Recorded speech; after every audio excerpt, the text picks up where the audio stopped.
morning, good afternoon, and good evening. This is Shane Giordano reporting for the Engi-Nearly News, where we make engineering fun by telling hard-hitting stories with no BS. I'll tell you what is BS though. These dang hooligans keep painting my mailbox pink. Looks like I'll spend my weekend painting over that.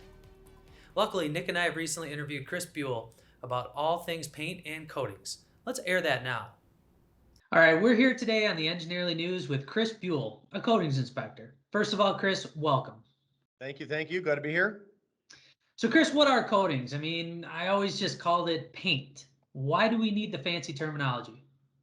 I think in most conversations, the terms are pretty interchangeable, but for the purposes of inspection, a paint is like a generic term that would refer to something used for aesthetic purposes. And a coating, the term coating is reserved for things that are used to protect a structure or a surface or an asset. Typically, we would only inspect a high-performance industrial coating versus a paint because the application requirements are more stringent and they get a little more costly if they fail. So Chris, what is a coatings inspector? I mean, what would you say you do around here? Coatings inspector has a lot of jobs, whether it's a new coating job or the rehabilitation of an existing structure. We do stuff like verify materials, review surface cleanliness, measure and record environmental conditions, do post-application testing like dry film thickness and holiday testing, basically trying to verify that the material or system applied meets the specification we were given.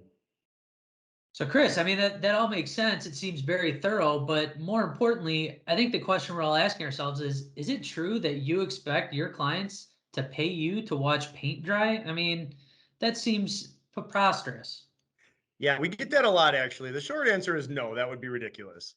A coatings inspection process starts before, and then we have some during and after tasks that we do. But during the curing process or drying is the one time that we actually don't have to be on site. What's important to know is that the coating inspection process helps you prevent having to start all over again because you missed a step and there was a poor application experience. We can save you a lot of time and money. All right, so we definitely want to hear from the other side. So we asked a painter to join us today. Alex, are you there? Hello, glad to be here. So, Alex, when you apply paint, or as Chris calls it, a coating, what steps do you take to ensure a good job?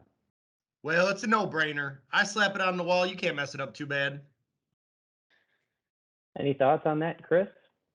Yeah, that's just not true, especially with industrial coatings. They have very specific application parameters that need to be met to avoid rework. Now that sounds like a bunch of nerd crap. I've been doing this 20 years. Alex, do you offer any sort of warranty for your work? Warranty? Well, I mean, I can't really warranty it because you never know why it fails. And it kind of happens a lot. So I'd go out of business if they didn't pay me to redo it. Yeah, I'm going to step in and disagree again. It is possible through testing and observation, most often to find out why the coating system did not perform as intended. Hey, you stay out of this. I'll come down there and paint your mouth shut.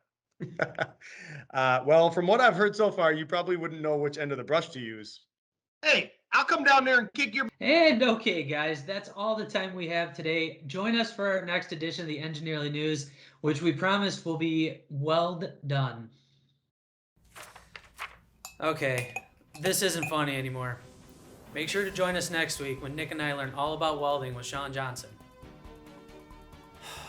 Nick, you son of a gun.